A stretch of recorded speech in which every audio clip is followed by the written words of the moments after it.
Welcome to Pirate Living Podcast. We are your hosts, Karan and Kristen. On this podcast, we are highlighting ordinary people living extraordinary lives. These are pirates who take small, bold actions daily to create social change. Pirate life is all about rebelling and breaking the rules for good. Creating lasting social change starts by first breaking our inner rules. After all, the hardest rules to break are your own. The pirates we highlight have dedicated themselves to creating good trouble. Today we are talking with Cathy Lucas. Cathy is an advocate and works with nonprofits like the Resiliency Foundation and Unchained at Last to raise awareness and lobby to outlaw forced and child marriage in the U.S. Child marriage is often used to cover abuse and human trafficking, and as a child bride herself, Cathy knows firsthand the trauma and adverse effects of child marriage. She got out of that marriage, built a successful life for herself, and is now advocating to end child marriage in all states in the U.S. And Cathy, we're glad to have you here today to talk with us. Thank you for having me. I appreciate it. Mm-hmm. So you're a pirate in many ways, and now you're advocating for others. So we'd love for you to tell us about your experience first as a child bride, how that affected you and then led you to what you're doing today. Well, I was married at 14. I actually got married the day I should have graduated 8th grade.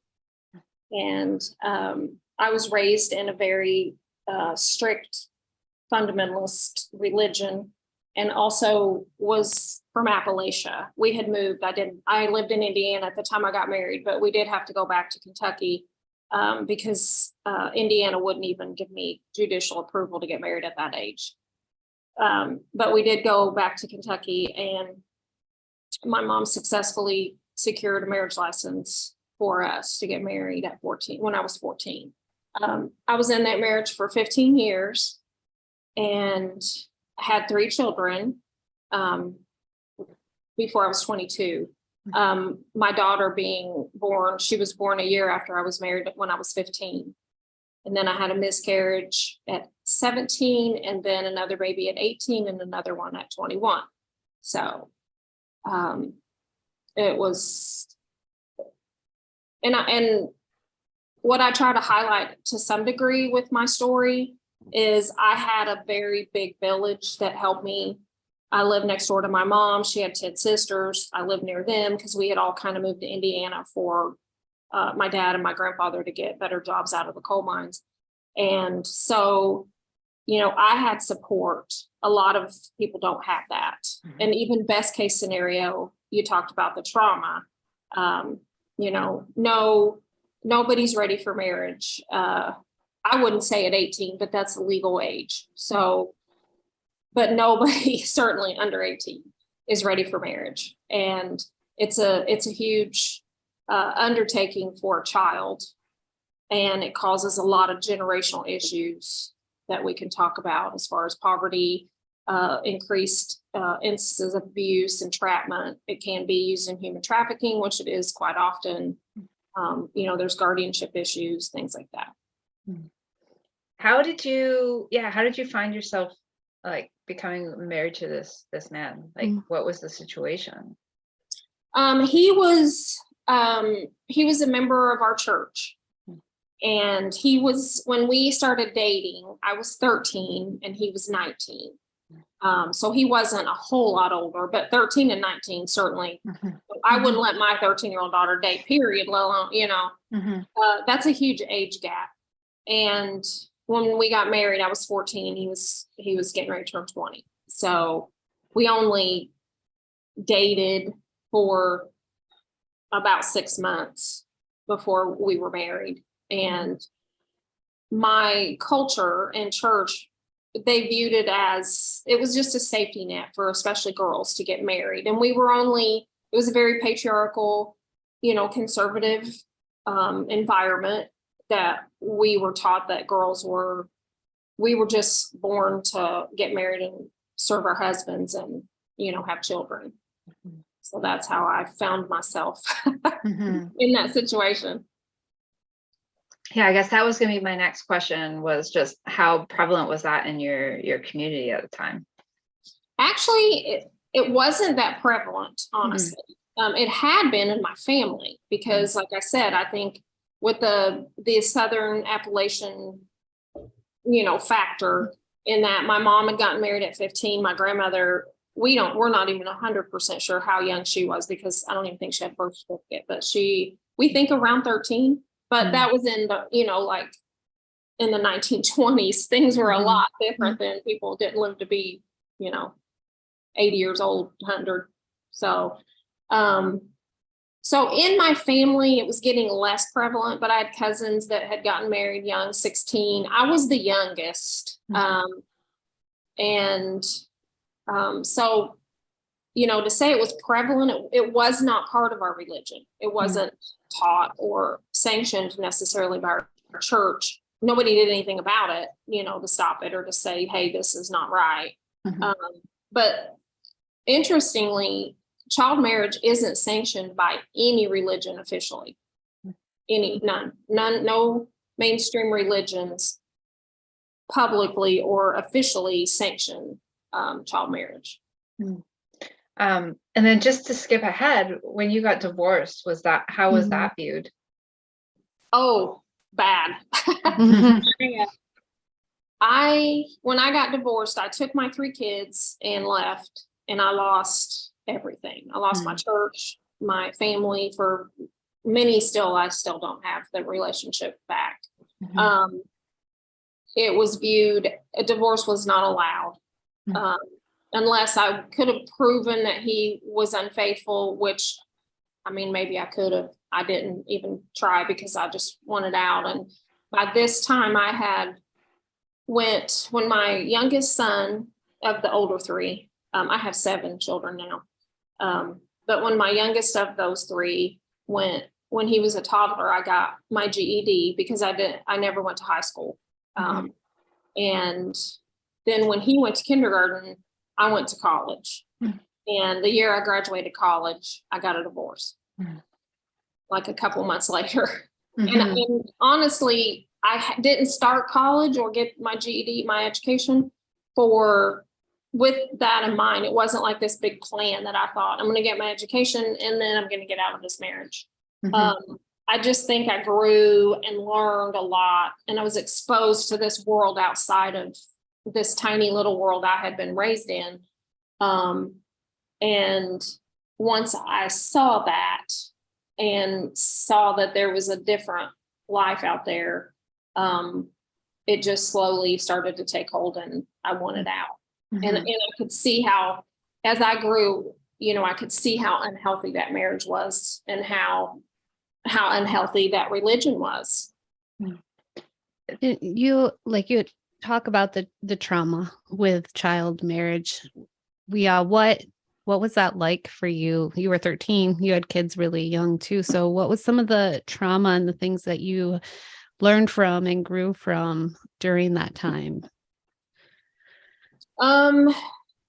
During the marriage, I think the growth came with just age and maturity and getting an education, because when you're raising 3 kids at that age, you don't really have a lot of time for self-care. So I didn't even know what that was. Like, I just cooked and cleaned and did what all the women did. And like I said, luckily I had a lot of women around me, and I will say they're very strong women. It's a very paradoxical situation when you have these very strong Appalachian women that you've seen overcome abuse and so much trauma themselves. And I get my strength from those women, even though I've, chosen a different path for myself.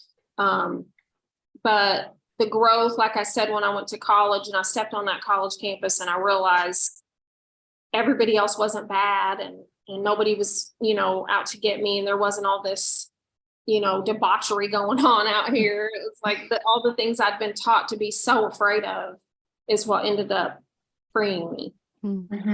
Once I was open to that, to the world. And of course I was, accused of being led astray, and the devil got in there, and I let my guard down, and I let the devil come in and lie to me.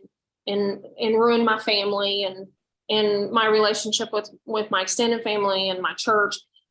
And that took the trauma from that, guilt and shame, really has been the hardest thing for me to overcome.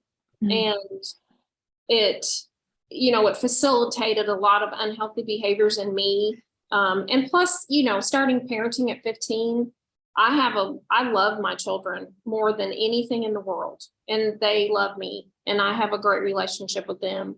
But I wouldn't wish a 15-year-old mother on anybody, or 17 or 18 or 20. It's just, I'm trying to overcome my trauma while I'm raising my children, or just trying to live in it and deal with it. I didn't even realize it at the time that it was trauma. I don't think most people do. I didn't think anything about, having my husband having to withdraw me from high school.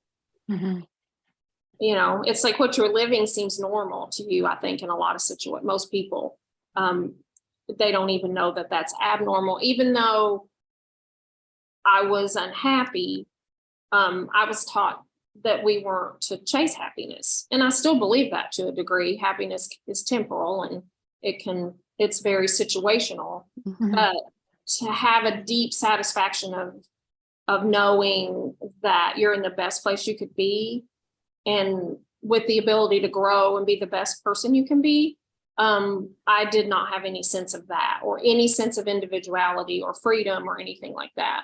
I knew that if I stepped off that line and I crossed it, any kind of doctrinal issue with my church and family, I was out.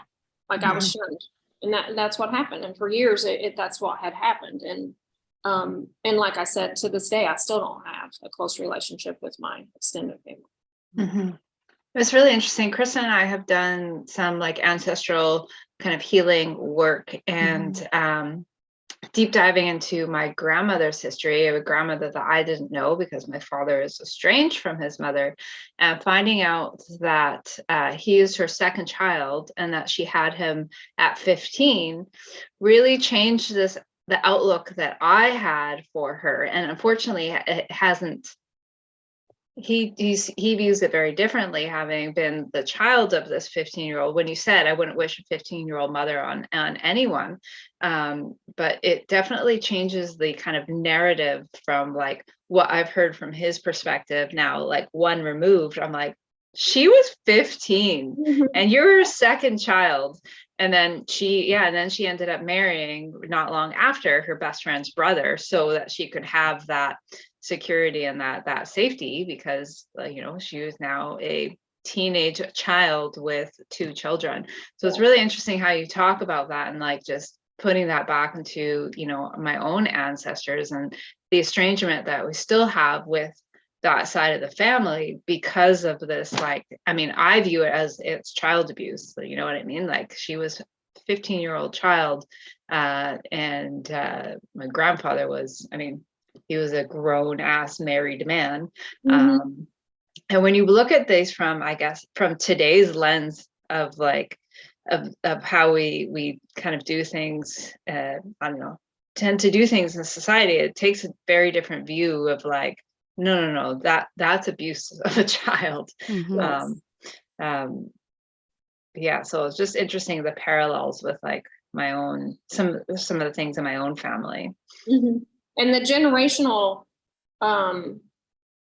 bondage, I don't know what to call it. In religion, they would call it maybe generational curses, but the genetic makeup of those generational traumas are real. Like my grandmother, it goes way back. Even on the, the patriarch side, my grandfather was abusive. His dad was terribly abusive. And they were all very religious and very, like, I have a very bad taste in my mouth about religion, period. Now. I believe in God or the universe or some power in here, or, greater than what we see. But as far as organized religion, it's a huge, I just see it for a huge cover for abuse and control in a lot of situations. And back to the 15-year-old mothering, like with your grandmother and your dad, Like I've spent years apologizing to my kids. But I was, it was abuse. I'm not saying it was intentional, because that's all that my mom knew. I don't hold that against my mom or my dad or my grandparents, that they allowed this, because that's all they knew. And I think once you say, instead of saying, why are you like this? Why are you doing this? If you can look at somebody and say, what happened to you? What happened to you that this is what you think is okay and normal? Now that doesn't, the forgiveness part, I had to learn this. This is difficult, because I want a relationship with everybody. I love relationships. Like I think they're the foundation of our society, is deep, true, connected relationships. Like you're going to have conflict. You're going to have, you're going to have to be able to manage all this human things with grace, and you can't do that as a traumatized child. You can't do that as a teen mom. I mean, hell, I can't even hardly do it as a 60-year-old. So, but to be able to look at somebody and say, I forgive you, that doesn't mean I have to have a relationship or can have a relationship with them, because there's so many differences. But it doesn't mean that I hold grudges or that I let myself be weighed down with that unforgiveness or unwillingness to, show grace for somebody else. Yeah, I think having an understanding can lead to at least just a little bit of empathy for someone else. And what I found for me personally, having only heard the story of my grandmother from my father, is for me personally was able to kind of release the anger that I had towards her, having that empathy and the understanding of that. No, she went through shit too. Like she wasn't just a bad mom. Like, and to me, it's like, what is somebody now? What growth have you seen? Like, I always go back to my kids, because they're the most important thing to me in the world. It's like, I want them to see, and I want to extend this grace to others. My mom and, my grandparents are dead. My dad just passed away. But the grace of, who are they now? What kind of growth have I seen? And what are these people doing with what has happened to them? And that's what I want to do. That's why I'm here. That's why I'm trying to raise awareness, is you don't have to stay where you are. And I can have close relationships with people who don't grow out of that. And, I can have grace for people, period. Like you said, empathy, and see why the things that they've decided to do, like, why did my mom go to such lengths to take me to Kentucky and, get me married? It's all she knew.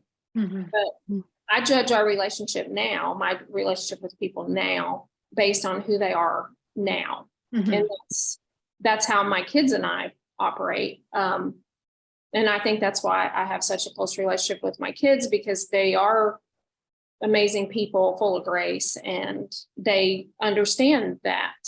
And I wasn't an abusive mom, but I was 15 and 18 and 21. And then I had, 2 more in my 30s and adopted 2 from Ukraine in my 50s. So it's like, I just kept piling it on and trying to parent while I was healing and growing and, living and cooking and, all that. So I just want that grace that people see that, I'm not a victim. I don't feel like a victim. Things happen to people. What happened to me and what I've done with it is what's important.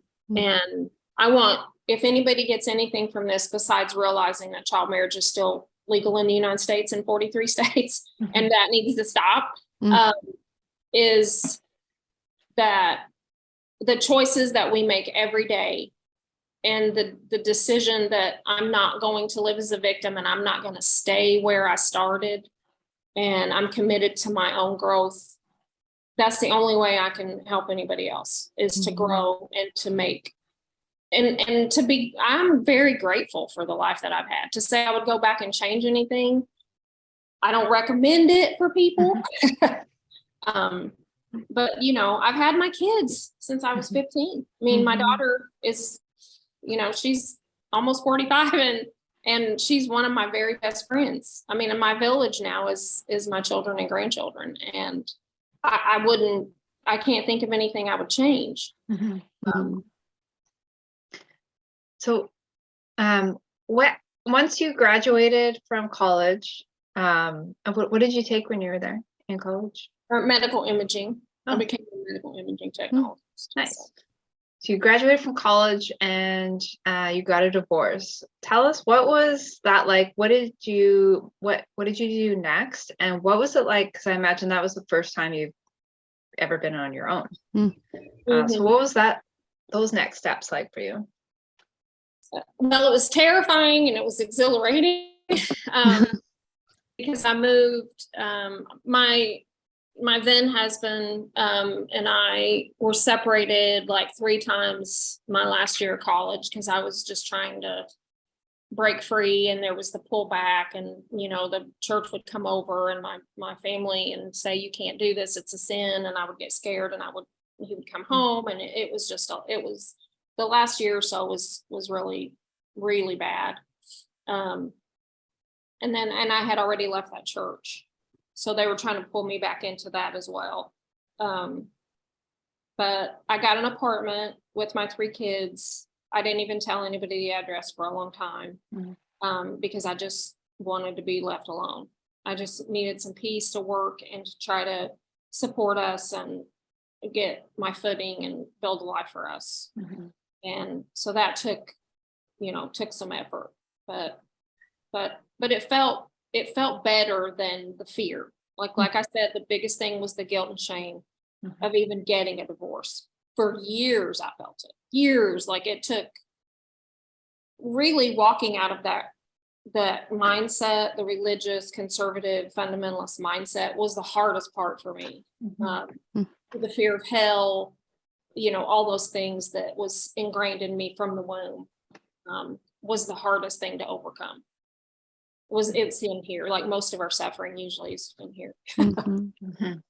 So and then how'd you get from the imaging technology to advocating for others now for child brides? So what were the steps in there from after the divorce to you're on your own to now you're advocating for others? I got remarried a couple years after my divorce. And I was married for 30 years or 29 years in that marriage. I just recently went through a divorce. But I concentrated on raising my children, had 2 more children with my new husband. And like I said, we adopted 2 from Ukraine 10 years ago. So I didn't start my advocacy work until fairly recently. And honestly, I didn't know until I would say 10 years ago. I kind of thought it had became illegal at that point. And that's when I like about 10 years ago, I realized it was still legal in the US. And I was like, oh my gosh. And I still work in healthcare part-time, and then I do this part-time. But once I realized that this was still a problem, and my kids were older, and once we adopted teenagers from Ukraine, and going through classes to adopt them about trauma and the effects of trauma. And, you know, so about 10 years ago is when things really started becoming eye-opening for me, because my kids were basically raised. I had more time. I could do I got into therapy. And that's when I started realizing that I needed to do something to try to, and then it was years later till foundations like the Resiliency Foundation. I think that's only been around since like 2018. And I met Genevieve, who started that. She was a child bride. She was in a forced marriage. Mine wasn't forced. Hers was forced. Hers was forced to cover abuse. So just meeting all these women and getting involved in that once I wasn't raising children. And once I did a lot of healing myself, I realized that was the first step. was for me to really beginning to delve into my healing trauma. Are you guys aware of, I'm sure you've heard of ACEs, the adverse childhood experiences? Have you heard of that? There's a test. You can Google it. Oh, really? ACEs. I listened to a podcast a few years ago. It was with it was on Dax Shepard's podcast. And it was the Surgeon General of California. And she's a pediatrician, I think, and like a child psychologist or something. Anyway, there's this, you can take the test. So I took this test. It's 10 questions, which is basically check mark how many you've had of these adverse childhood experiences, trauma.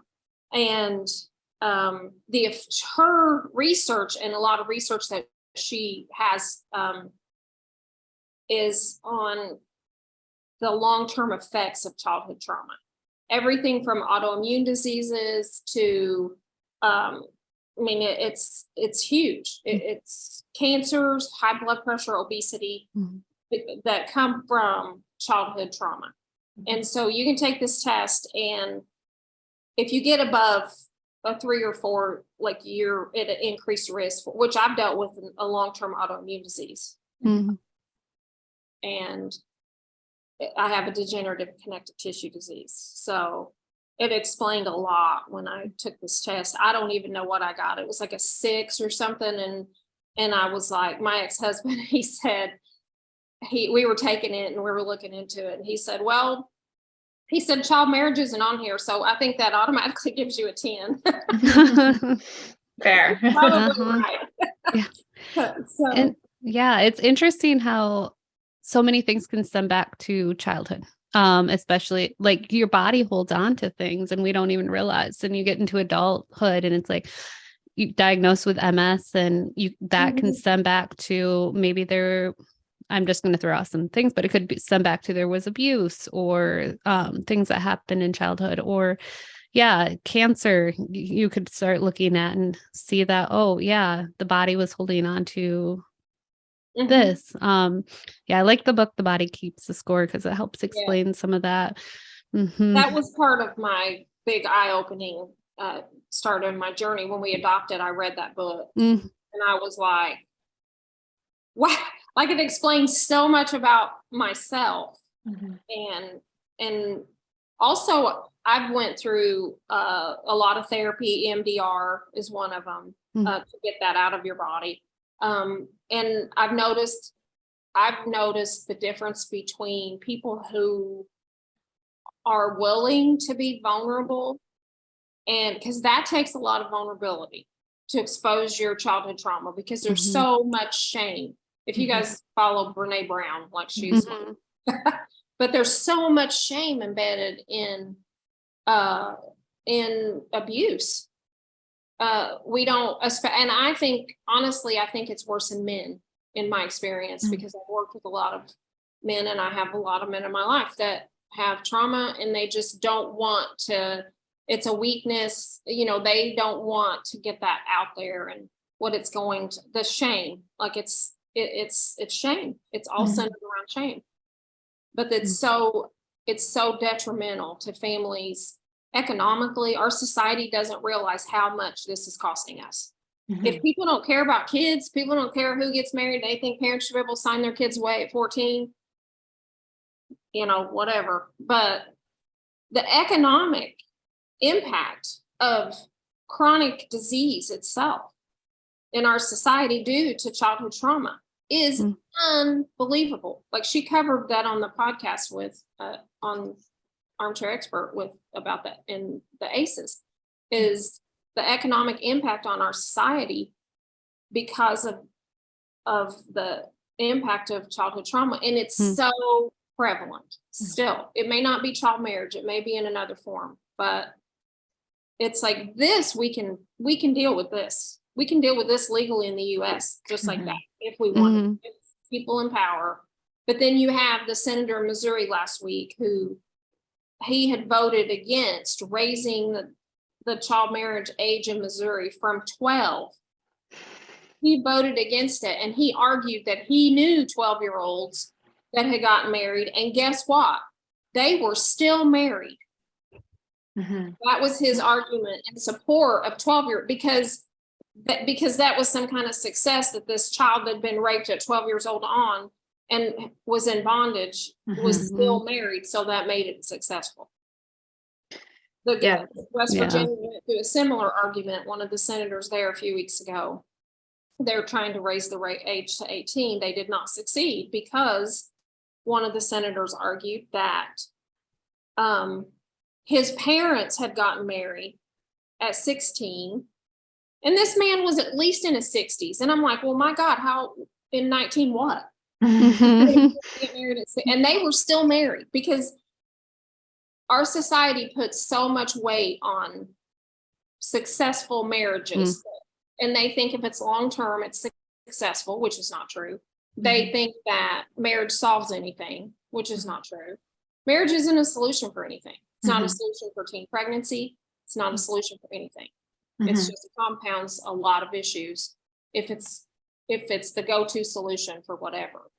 Well, and it's just the continued subjugation of women. The people are like, oh, my grandmother was married for 80 years and she was happy. And I'm like, your grandmother couldn't get a bank account. Right. Your grandmother couldn't get she wasn't happy. Have you actually asked your grandmother if she was happy, or are you just, because your grandfather had this wife at home that did all the cooking and cleaning to make sure that he didn't have to lift a finger and bore him all of these children, that you consider that happy? And it's just such a patriarchal view of the world.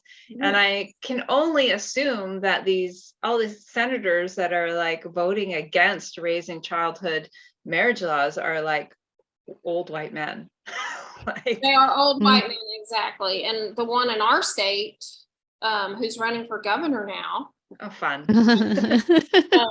He told me that he's a Harvard educated attorney, and he told me twice when I've had this discussion with him that the child has to give consent as well.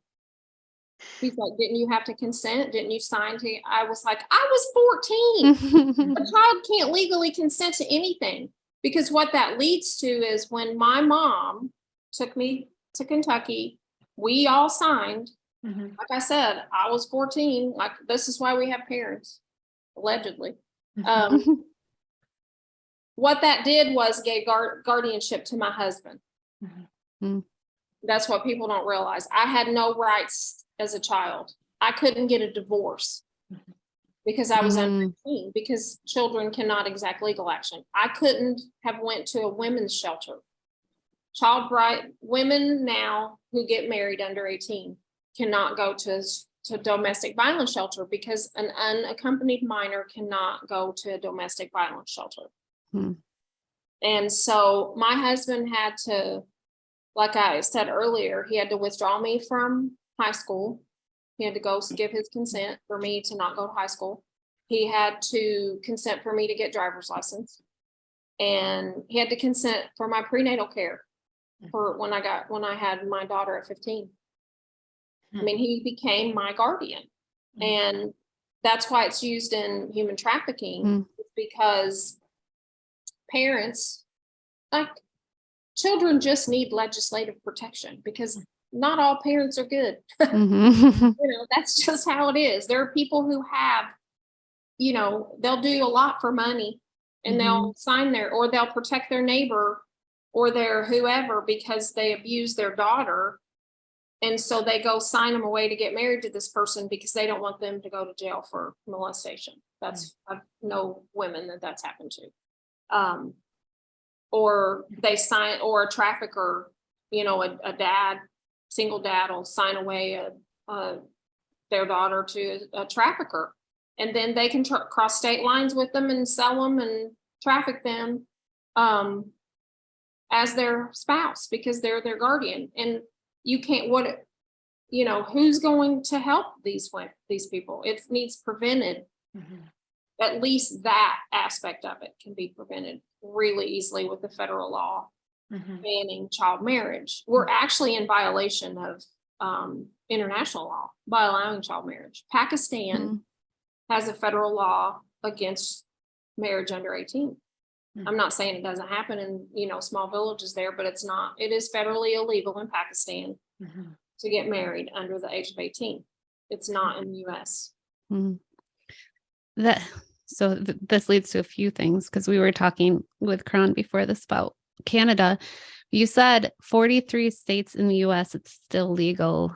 So in terms of, to our listeners, like wanting to reach out to legislators, it's easier to list the ones that it's not legal in. So what are the 7 states, just because it's easier, where it is not legal for child marriage?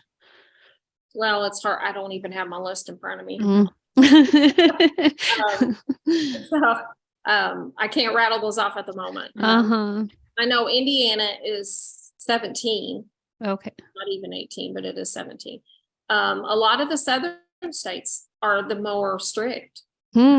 Interesting. So people think, which people would think opposites. Right. Because California is like, I think 12 years old. Yeah. Now I'm curious about Oregon. I think Oregon's, I don't believe it's 18. I think, yeah. I wouldn't be surprised. We have all kinds of crazy things out here. So it's not the states that you would think. Like Massachusetts last year just banned it. New York just recently. So it's not the states that you would necessarily think. And I think the states that addressed it maybe early on had some of the bigger problems, but what people don't realize is you can leave Indiana, even though it's 17 and above, you can leave Indiana, go to Illinois or Michigan, because they don't have a law against it. So and you can cross state lines like I did. I went to Kentucky, and Kentucky's now 18. So yeah, which is why it needs to be a federal. Right.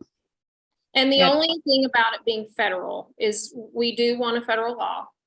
But as we've recently seen with things like Roe v. Wade, if it's federal, it can be overturned by the Supreme Court. If every state, which is daunting, like we have 43 to go, that seems so overwhelming to us. But especially when, we have recent defeats like West Virginia. But if we had a federal law, it could be overturned with the Supreme Court if somebody challenged it.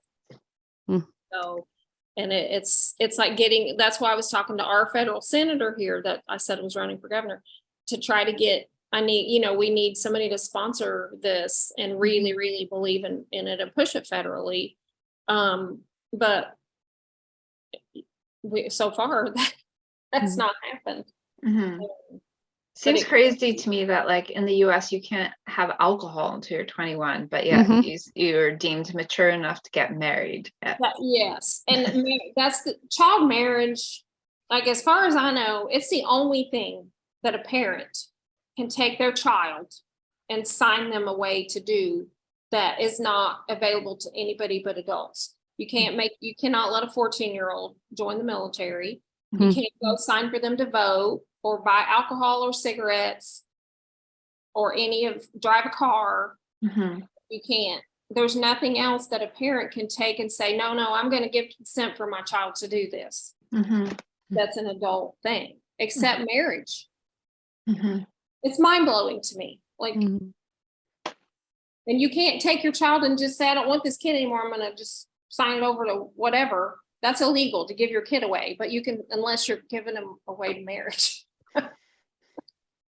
If you could wave your magic wand, and what would the regulations or the law be for the US? 18, no exceptions. Period. 18, no exceptions. Because you had said in Canada it's 18, but there can be judicial intervention for 16-year-olds. Yeah. What's the problem with that? There's been several studies done, and we've interviewed lots of girls, dozens of girls who got judicial exception in these states. Because Indiana is 17, but you can get judicial exceptions. Other states are the same. Other states may be 18, but this couple can go before a judge and say, this is why we want to get married. Every girl we have interviewed and other organizations have interviewed said that they were not able to be honest when they were in front of that judge, because if you're being coerced, which I would have put my marriage under coercion, not forced. But if you're being coerced and you feel you've been raised this way, or these girls, a lot of these girls are being abused anyway in other ways, and they're terrified. And they can't stand in front of a judge with their parents and their abuser, well, all their abusers, and say, no, I don't want to do this. They're going to give all they got because they don't want to face the consequences if they tell the truth there in court. So the judicial exceptions are bullshit. Like, it's just a cover for abuse. And there should be 18 no exceptions in every state and federally. Yeah, how many adults? Yeah. How many adults even would be willing to be like, I'm turning my back on everybody that's been in my life to say, like, this is what's happening. And then to have a child, a teenager, be able to stand up for them. My whole life is gone. I can't even take care of myself. Yeah, they're not going to stand up for themselves. Yeah, it's if you have this child standing in a court with the judge and other adults, everybody's there as adults except for them. Like, they don't have the mental capacity. Their brains aren't developed enough to even if they want it, like when I wanted it at first, like when I got engaged, I agreed to it. Like, I agreed every step of the way. Now, the farther into the engagement, because we dated, which is saying it now because I have children and thinking of 13-year-olds, for 6 weeks before we got engaged. And then in that 6-month engagement period from January to June, I changed my mind, but I had no way out. And I tried to tell my fiance, which it all sounds ridiculous saying it now, but I tried to break it off several times, and he would cry and he would threaten to commit suicide, and he would, and I was 14, barely 14. And, having to deal with all these, emotions of this grown man. And I'd already, we told our families that the plans were underway. People were going to a lot of trouble. A 14-year-old doesn't have the mental capacity to back out of that and to say, like a 25-year-old woman that's educated in a bit, if she decides she doesn't want to get married, she's like, nope, I'm out. And I did when my kids all came and, said, the ones that are married, I told them all, I don't care how far you get in this. If you decide you don't want it, you don't. You walk away. I don't care if you're standing at the altar. I don't care how much money's been spent. I don't care who you think you're going to disappoint. If you decide you do not want this, you walk your ass away. And I will support you. If you don't have the strength to get up there and tell everybody, I will get myself up there and announce it for you, because I didn't want any of my kids to ever feel like they had to go through with it. And that came from my own, feeling trapped, because my wedding was interesting. How so? Well, I sobbed through the entire thing. Like, I literally, I was standing in the living room of the old, and old pastor that had married my parents in Kentucky, Harlan, Kentucky. I'm from southeastern Kentucky. And we went there and got our marriage license. My mom told me to shave my legs. That was the extent of my sex education. So we go to this pastor's house, and my mom's there, some aunts, my cousin, she stood up with me. She'd got married at 16. She was already married. And I just sobbed. Have you seen, I think it's Ever After with Drew Barrymore. It's like a Cinderella story. And this princess is marrying the guy she loves, and she's sobbing through the whole wedding because she doesn't love him. It was an arranged marriage, and she wants to marry this other prince. And she's just sobbing at the wedding. And she gets, he lets her marry that, and he marries, Cinderella. when we were watching, I told my kids, I started laughing. I was like, oh my God, that was me. That reminds me of my first wedding. And they're like, look at it. I was like, that was me. Like I was sobbing and sobbing. And people just acted like it was the most normal thing in the world. But yeah. So you talked about speaking to different like politicians and stuff. What does your advocacy look like? Like what kind of actions are you taking? We try to stay current on legislation that is in different states. We try to have huge campaigns to contact these legislators to tell our stories, to get them to change these laws. We try to get senators to sponsor bills that will outlaw it federally and statewide. We testify before judicial committees and legislative committees to try to raise awareness and do everything we can to push these laws through to ban child marriage in the U.S. and anything else they want us to do. We protest, and we Unchained at Last does a lot of organized protest. Resiliency Foundation. We actually are getting ready to we've just submitted our training material. A lot of the survivors we're going to present. We present to law enforcement as well at their conferences. I'm getting ready to do that next month. Because it is involved in human trafficking, and we also try to educate healthcare workers, not only about trafficking, but child marriage. Because if you have, like in my situation, you go to the doctor at 15 and you're pregnant and your husband's there and he's having to give medical, that's a red flag. Like this needs monitored. And this person needs, I would have never said, I didn't think I needed help. I didn't realize this was abnormal. My 8th grade social studies and math teachers thought it was terribly abnormal. Because when I went to school and said, I'm getting married, after Christmas break is when I went back and said I was getting married and I had turned 14. And I remember 2 of my 8th grade teachers were like, you can't do that. I don't know if they were pretty, I don't know if they called CPS. I don't know. Nobody did anything about it, but I would have been so relieved if somebody would have stepped in before the marriage and legally been able to stop it. It would have been such a relief to me.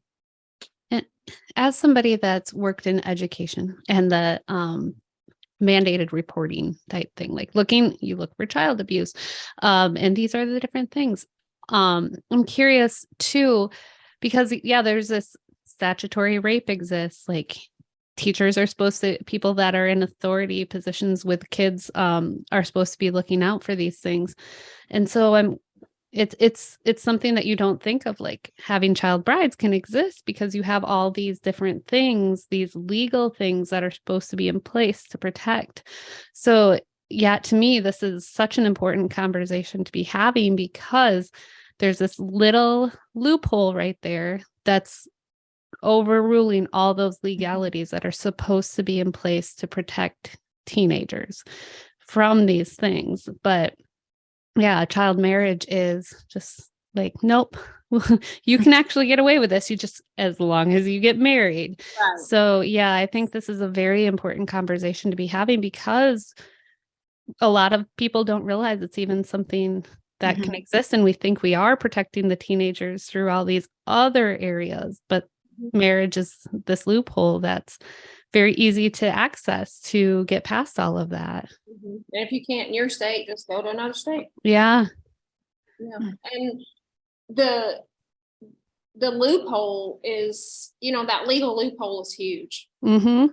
Because anything else would be, it gets abusers off the hook. It's used for a lot of different terribly vile things. And we have all these, hashtag save the children and all this stuff. And it's like, you still have this huge, and people think of teen marriage as, okay, here's these two 16-year-olds, they get pregnant, their parents say, okay, you can get married, they take them to the courthouse, they get married, they have a baby, they live happily ever after. That's not normally the case. The vast majority of these marriages are young women, young girls, not women.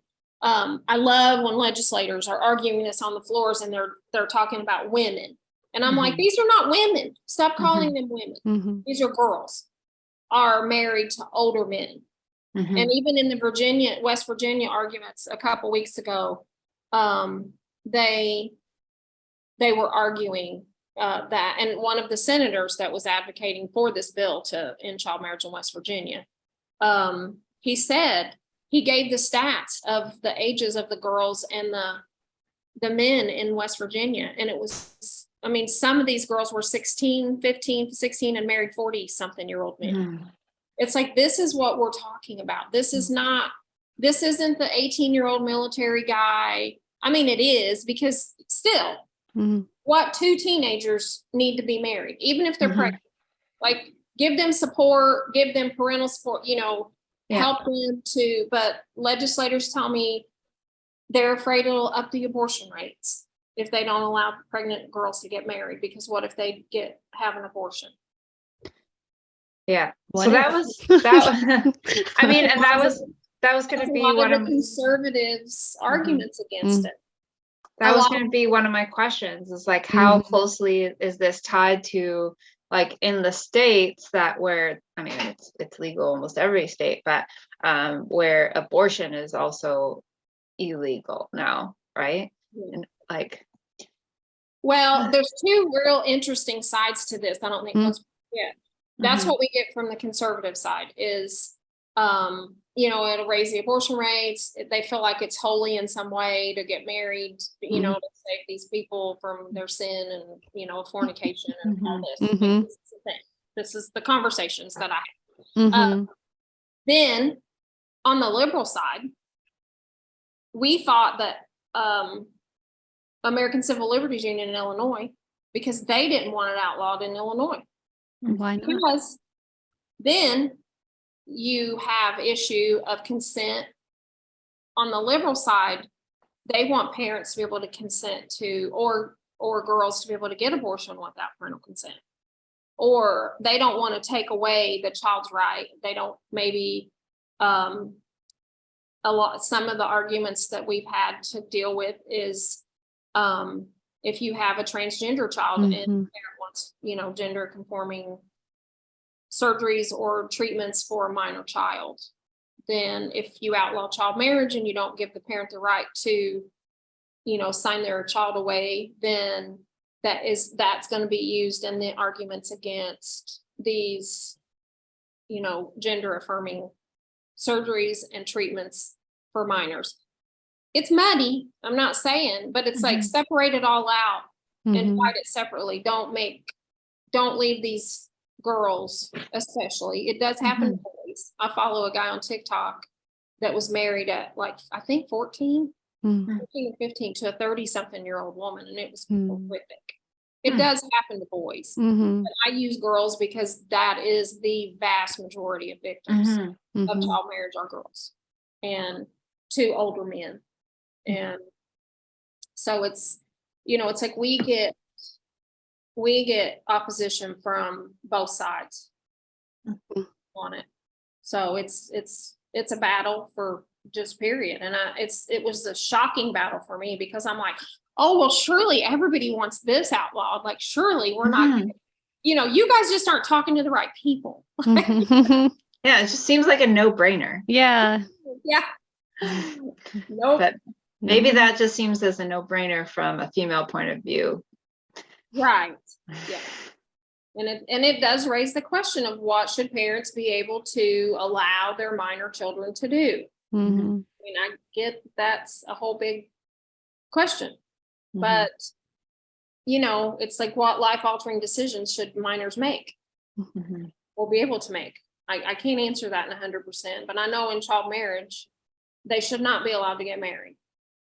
And that's I was going to say, you can't even really get a job legally until a certain age. And the fact that you're like, oh yeah, you can make a lifelong decision to get married, but you can't go make money at a job yet. And actually, when I got married, Mm. and my husband went and withdrew me from school, I tried to get a job at a local fast food restaurant that I could walk to because I was 14, I had a driver's license, couldn't get anywhere. For the first time in my life, I lived more than a house away from somebody I was related to. And I tried to get a job at a local fast food restaurant and I couldn't, I was too young. Mm-hmm. So Well, child labor laws are better than child marriage laws. It's like I couldn't work at Burger King, but but I could have, get married and have babies and run a household. It's insane. I know. Yeah. And it's it just, the likelihood of generational poverty, abuse, all of this is just increased with teen marriage, and it's not, it's not solved by marriage, it's exacerbated. So what could our listeners do if they want to get more involved? Go to websites like the Resiliency Foundation, resiliencyfoundation.org, unchained@last.org. Follow us all on social media, and please care. Like, please just contact your legislators. Even if it's illegal in your state, contact federal legislators and say, hey, this is not okay. And contact legislators in states that it's not legal, or that is that right? That it's legal. It's like, if people cared, people tend to not care about things that don't affect them. Like, it's apathy. a human condition but it's like, this does affect even if you don't know anybody that's been a victim of child marriage. Like I said earlier, even if you just care about the economics, childhood trauma is huge. It's rendering children fatherless, motherless to a great degree.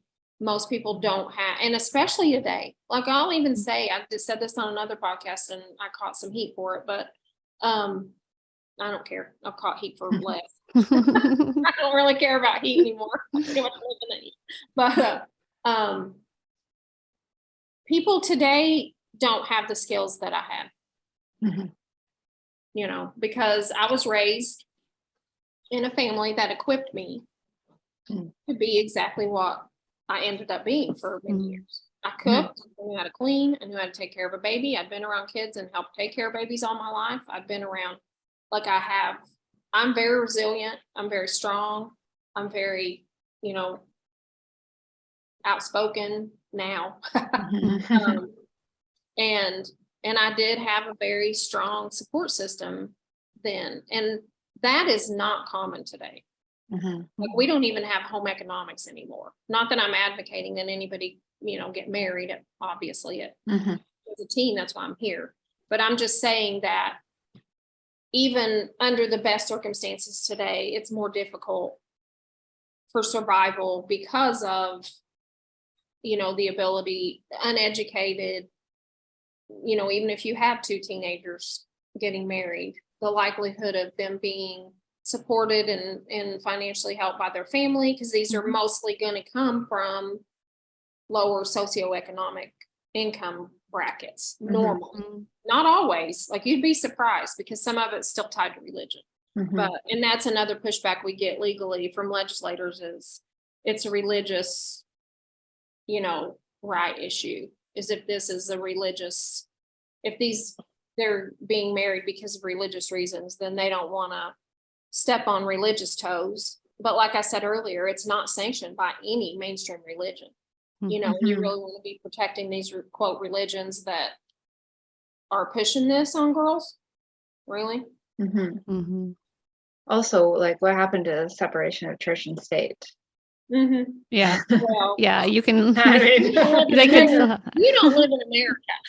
well, I would say, as an observer, I don't from afar. I don't believe that is a thing in America, but You would yeah. be correct in these. Yes. In this political moment, it's getting grayer, Mhm. and it's like it's all fine and dandy until somebody that's not you. These laws get passed that are religious based, and we're protecting our quote supposed Christian roots, which is also bullshit. Mhm. Like slave owners, and our founding fathers weren't exactly Christ-like. Mhm.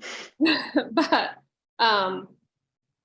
it's all fine and dandy until you get the laws passed, and then your religion's not in charge anymore, and these apply to everybody's anybody can take these laws and use them against. Now it can be used against you, and they don't like it so much when the tables are turned. So it's like, just stop making laws based on what they view as Christianity. And that's a whole other can of worms, It is. because the Constitution was not meant to be based on any of these things, and it was meant to change many times. It should not be a static document. But that's a completely different topic. But this is the same people that we get the arguments from, that my grandmother got married at 16, or I know 12-year-olds that got married and they're still married. These are the same people making these arguments. Yeah. I mean, I grew up around a lot of those people, so I know what the arguments they're making are, not that I agree with them. Yeah. So where can our listeners go find out more about you specifically, and what you're keeping up with, what you're up to? I have an Instagram and a TikTok. I do a lot of, I cook a lot. Interestingly, like I don't know if it's just the way I was raised or whatever. Like I love my career and everything, but my heart has always been as a homemaker. I still, if I believe that women should be able to make the decisions that they want to make, and if that's the decision that they make with their partner, that one is primarily the homemaker and one's primarily the breadwinner, that's fine. Like that's great. I think we should support each other in our decisions and get that stuff worked out ahead of time as adults, and who's going to do what, and how your marriage and life's going to play out, as much as you can plan that.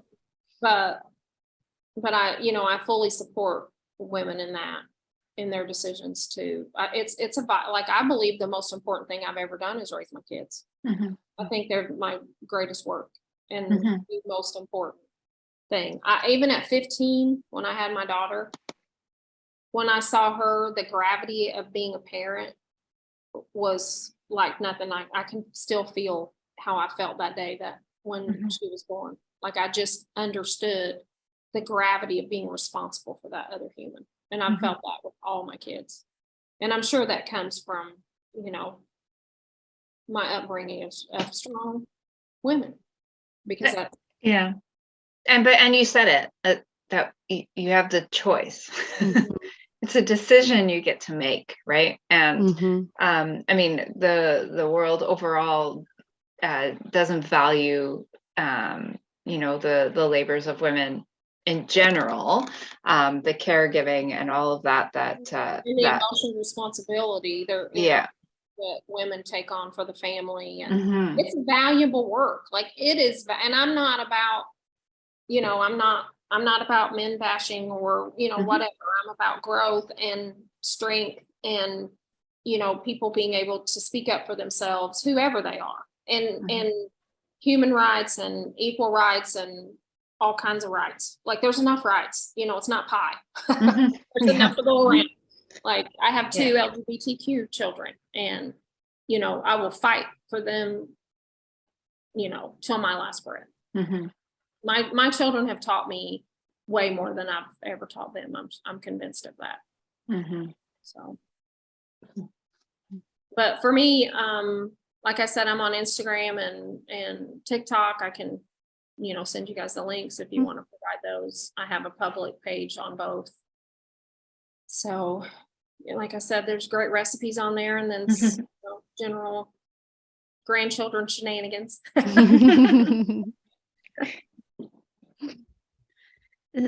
Then We have one last question we like to ask about what recommendation would you have for our listeners so that they can start their own pirate life, whether that be in advocacy or taking life by their own hands? What advice would you give? Do not do what you're told just because you're told to do it. Mm-hmm. Don't believe everything you're told. Figure things out for yourself and educate yourself and become strong and healthy. Get the therapy, get out there, especially, I will say this, especially to young people, like make a life for yourself, become independent. I think one of the greatest blessings, I'll call it, that's come out of this for me is the fact that I am resourceful. I mean, if the zombies come, I mean, y'all can come to my house. You know, it's like learn to do things, learn to be resourceful, and don't just do what people tell you to do. I'm not, I see so many followers on both sides of everything. And people just go with the status quo. They just believe what they're told. They don't go with their gut. They don't develop their intuition. And I would say that comes from really listening to yourself and really being, you're going to have to be strong enough to take some heat if you're going to step outside the norm. And I like your good trouble theme. That's kind of my theme. I almost wore my good trouble t-shirt, but it didn't really go. I'm more about aesthetics than but I have a good trouble t-shirt, and you know, you have to get into some trouble. And, yeah, and you have to create waves, and it's going to make people, you cannot pick a side. There's no political side that is going to have all the answers for you. I don't identify as Republican or Democrat or whatever. There's terrible and okayness on both sides of the political aisle. And I believe they're all in this, together. So we have to make our own decisions. And if you look around, most of our neighbors aren't bad people.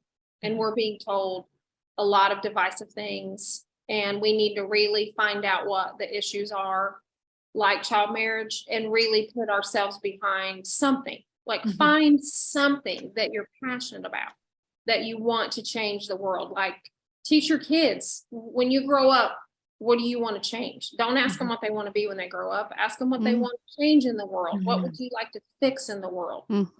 I don't care what it is, but give your children a sense of what do you want to fix? And as an adult or a young person, ask yourself that. What do I want to fix? And go do that. I love that question.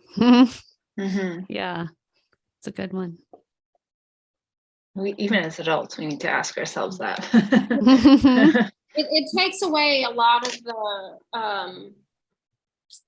it can take away a lot of the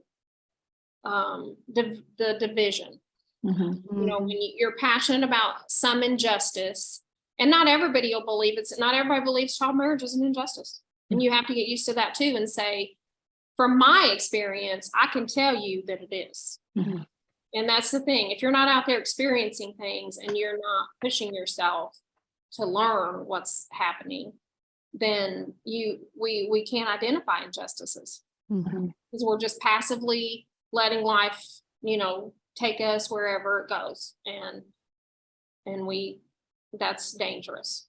I can't do that. I hope I can never do that. I don't care how old I get. And you're going to make a lot of mistakes. I've made a lot of mistakes. Growth requires mistakes. I had this conversation with my 10-year-old granddaughter a couple nights ago. She was real upset because she made a mistake, and she doesn't like to make mistakes. I don't like to make mistakes. And I'm an Enneagram 2 with a very strong 1 wing. We see the mistakes. We don't like to make them. But, it's okay to make mistakes, and we need to give people grace when they make mistakes. We need to give ourselves grace when we make mistakes. And we need to show that for other people, and not, like I said earlier, it's about where we are now and where we're going and where we see that people are and we see where they're going, and take a minute to just look at the heart of, look at people's hearts, instead of, if we saw each other as energies and hearts instead of, bodies, it would take away a lot of discrimination as far as anything, gender, age, sexuality, just see each other as divine energies, and the people's commitment to grow. This has been a really great conversation. I know I definitely learned a lot about child marriage and things I had no idea was legal. So I really appreciate you coming on and talking to us. Thank you. I appreciate you having me. I really do. The more people that will let me run my mouth about this, the happier I'll be about it. Awareness is key. If people don't know about anything, they can't have any feelings about it. So I hope this evokes feelings in people enough to at least send your legislators an email. Google in your state who they are, just send them an email. You're going to have to send several, because you're going to get some BS answers. But just take 5 minutes, please, and do this in honor of girls that are, mainly girls that are going through this still every day in 2023.